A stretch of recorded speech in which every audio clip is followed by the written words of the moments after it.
So here's the previously promised Cate Blanchett story. So one of my students is working as Cate Blanchett's stand-in on Indiana Jones and the Crystal Skull. Anyway, she calls me from set one day and she says, "I have to ask you a question," and she's kind of whispering, hushed. She's literally on set. And she says, "I think I know what Cate Blanchett's doing right now, but I wanted to check with you." She's like smelling the Crystal Skull. She just got a hold of it and she's tapping it and listening to it, looking at it really closely, and ew, she's licking it. Does that have something to do with method?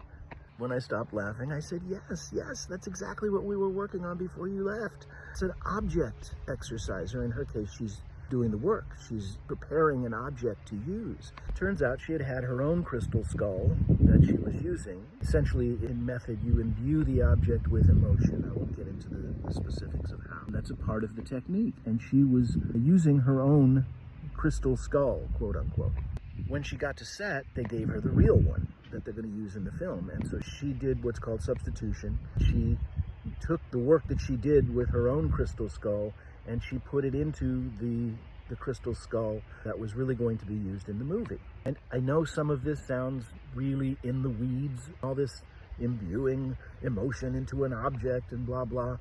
But when you really do train in the technique, you realize this is not only possible, but this is actually happening every day on film sets around the world. Method is one of the most, if not the most, popular and used acting techniques in the industry. For the moment that she's facing death and has to choose between life or grabbing this crystal skull, she chooses the crystal skull. And even though this is kind of a comic book type movie, you wouldn't expect an actor to take it quite so seriously, but it's Cate Blanchett.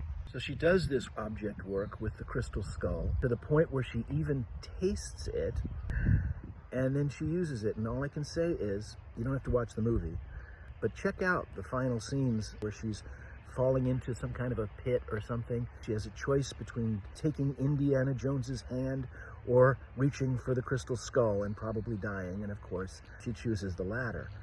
It was a really great opportunity to see the work that professional actors do put in that we don't usually get to see.